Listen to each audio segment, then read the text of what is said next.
Je vais être bref parce que cela vient d'être dit. Les raisons pour lesquelles nous sommes ici, c'est finalement à peu près les mêmes dans tous les sites qui manifestent aujourd'hui.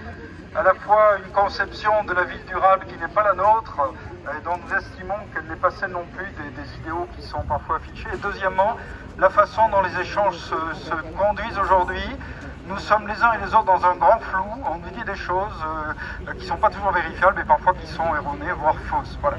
Donc de ce point de vue-là, nous sommes tous embarqués et je pense qu'il faut absolument ne pas s'en tenir à cette manifestation d'aujourd'hui qui est importante, mais décider entre nous de la continuer et de mettre le doigt sur les points les plus importants.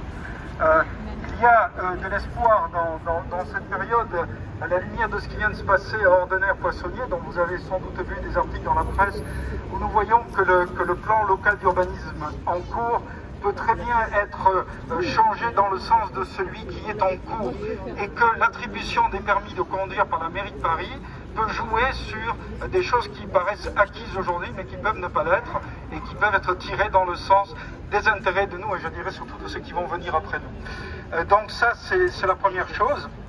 Il y a de l'espoir.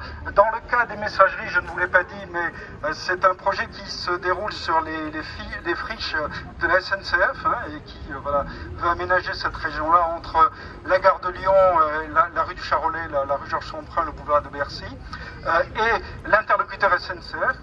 En l'occurrence, c'est la Société nationale des espaces ferroviaires et le même que celui avec lequel il vient d'être négocié à Ordener. Donc, il y a des voies possibles.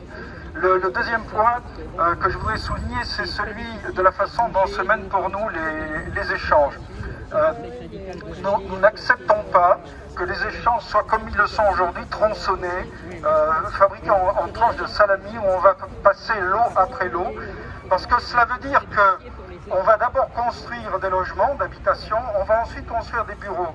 Or, nous contestons l'importance qui est donnée aux bureaux. Il y a trop de bureaux à Paris, nous le savons les uns et les autres. Ces bureaux sont régulièrement, on essaie de les transformer en logements d'habitation parce qu'il y en a besoin. On se rend compte que ça coûte très cher. Alors aujourd'hui, on essaie de prévoir a priori, mais on pourrait avoir moins de bureaux. Il y a aujourd'hui prévu dans le projet 45 000 m² de bureaux contre 44 000 m² de logements d'habitation. C'est disproportionné.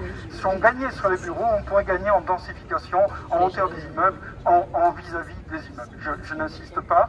Le troisième point que je voulais souligner, c'est que la mairie tient aujourd'hui un discours enchanté. Lorsque nous lui posons des questions précises sur la hauteur des bâtiments, le nombre de mètres, les espacements, etc., elle dit « Ne vous inquiétez pas, nous allons faire le meilleur projet possible » et les réponses qu'elle nous fournit aujourd'hui sont des réponses conjointes avec la SNEF. Nous n'admettons pas que le promoteur et la mairie tiennent le même discours.